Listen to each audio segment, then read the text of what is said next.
Crispy Chrissy says, on the MythBits podcast, Kari mentioned one particular producer for MythBusters that always tried to stir up drama in drastic ways. What was the most memorable thing someone tried to get you to do on MythBusters? I'm assuming is the question.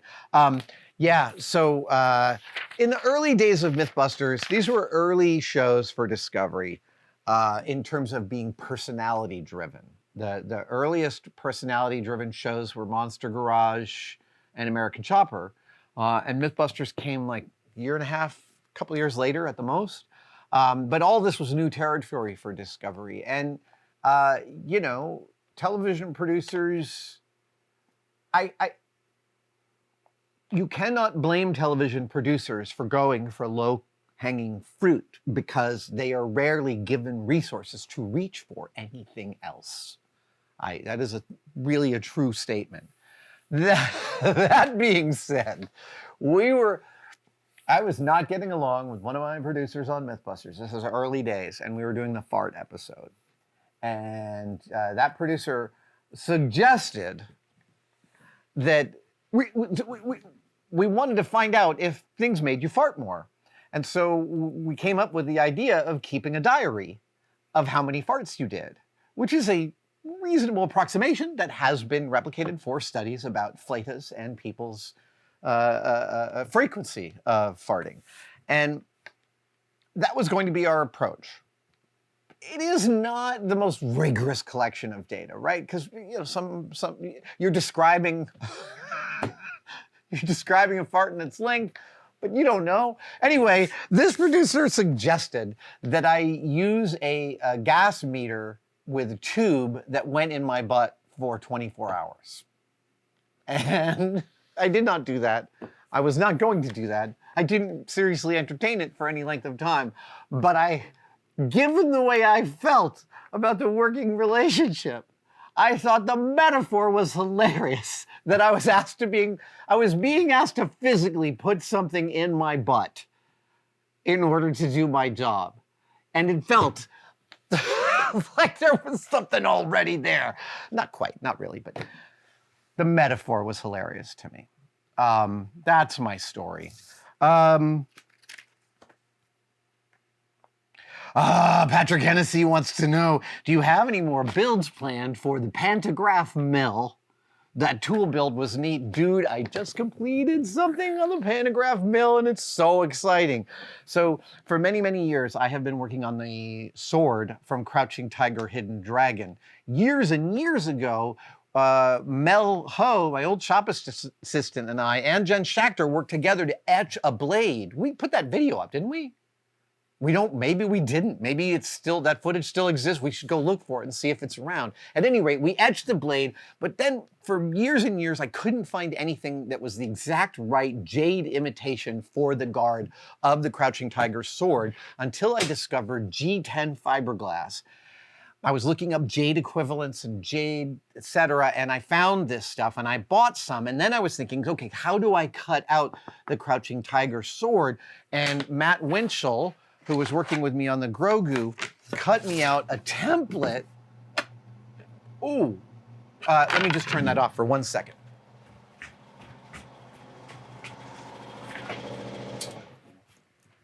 Yeah, there we go. So Matt Winchell cut me out a template for carving G10 fiberglass on my Pantograph mill. This is 3 times the size of the pattern I needed. And here is the final sword. Oh, I'm so excited. This video is going up soon. So this sword guard, both pieces of it were cut on the Pantograph mill in 3 different passes. There was a 32nd of an inch end mill used for the main designs. There was a pointed engraving bit used for some little tiny designs. That's these little stripes here on some of these details. And then there was a 16th inch double helix cutoff bit for doing the outer. And this is the bag of all the other attempts, right? I kept on doing it. I kept on not being totally happy with the results. But again, doing a pair of these on the Pantograph mill took maybe 90 minutes tops. Maybe even less once I was doing the last pair. I did 4 pairs. The Pantograph mill continues to deliver in the most spectacular way. I could not be happier with how this came out, with its color, with its durability, and with the ease of executing it.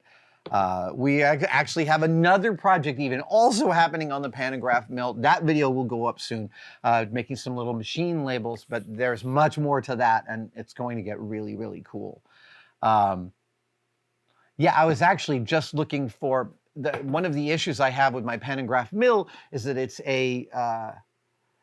uses a collet for the engraving bits, but I only have one collet, and it's an 1/8" collet. And I could use some others. I could use some smaller ones, and I could use some bigger ones.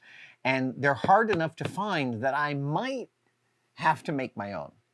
I might have to make my collets, which would be intense. Will we get a final video for the miniature vault build? Yes.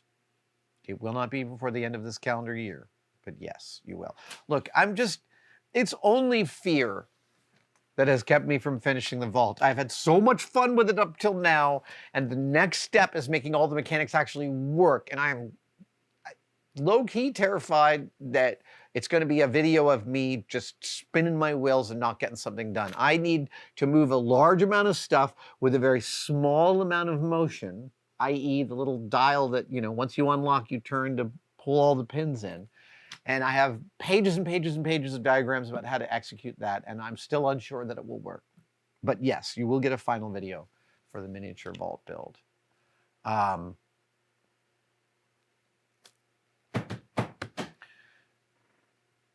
This is lovely. Nerding for Fun Props asks, on the subject of swords, do you have any advice about how to grind a fuller in an aluminum blade using regular shop tools, Dremels, files, etc.? Is it even viable? Yes. Yes, it is.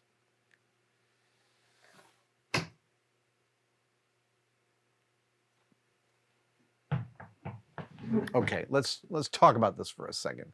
Do I even have a fuller here? Yes, I do. Ooh, hold on. Ooh, sorry. Just grab. Ooh, grabbing a sword. Not that one. Yes, that one. No, not that one. Yes, this one. Here we go. All right. This is a sword. This blade was forged by the inimitable Jeff Pringle out at the Crucible. Was that about to fall? Sorry. And here is the fuller. It's a big, wide fuller. You're asking for something, I think, a little more Lord of the Rings type fuller, like, a 1/2 inch wide or something like that. So the normal way in which you grind a fuller is you would have your belt sander coming out to a small wheel, and you would have your line that your fuller is, probably drawn in Sharpie, and you would sit there with that wheel out there contacting here. Actually, hold on, I'm gonna grab a wheel example.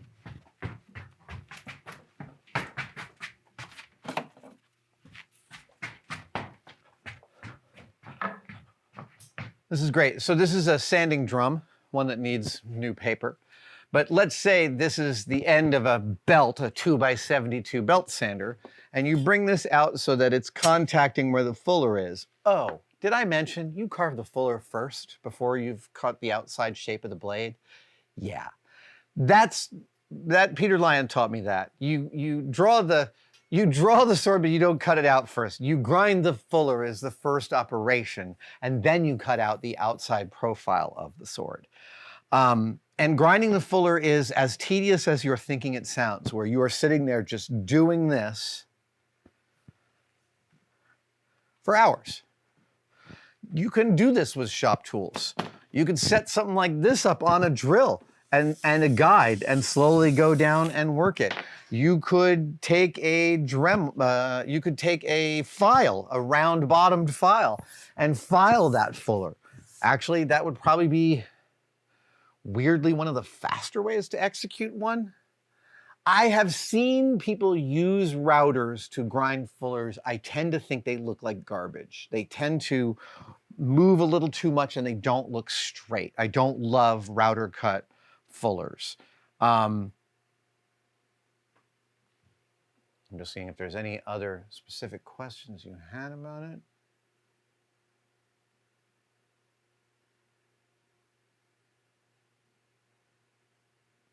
Yeah, it is possible.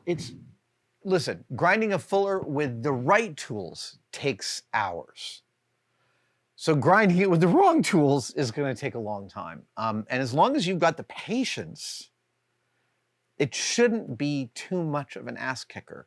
Honestly, while filing sounds boring, you move so much metal with a file, so much more metal than you think. And the tedious work like that, among the things that I would consider doing would be if you're going to use a file, I would use something like aluminum to block out so I couldn't skip the file out of its trough, as it were. So I might clamp straight edges, aluminum or wood straight edges, to the blade itself so that the fuller was exposed so that I could use my files and pull it out. You can buy some pretty rough faced round bottom files and then refine from there. That is a completely doable thing.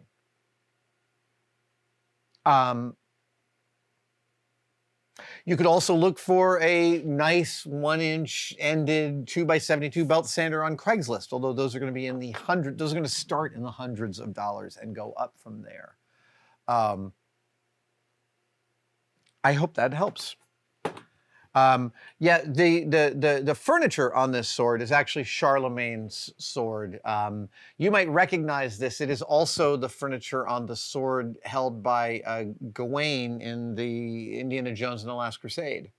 This is the same furniture. I always don't like it when I see something in a movie and I know the original is literally in a museum somewhere, so it couldn't be where it is in the movie. That, like, the paintings in Titanic. Demoiselle d'Avignon, Picasso's Cubist painting, was not on the Titanic, so what's it doing getting sunk in the Titanic in the movie? Okay, anyway, I've complained enough. All right, I'm going to put a meteor sword away. I'm covering the table with swords today.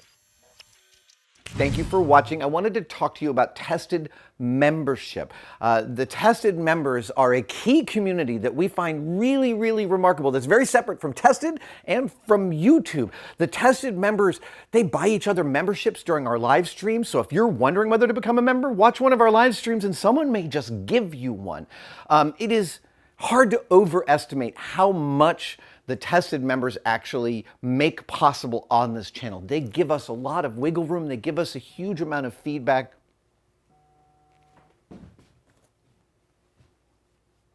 That's a member right now.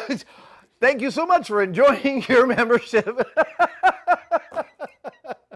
Link in the description for everything you need to know. And for all the members out there, thank you, thank you, thank you.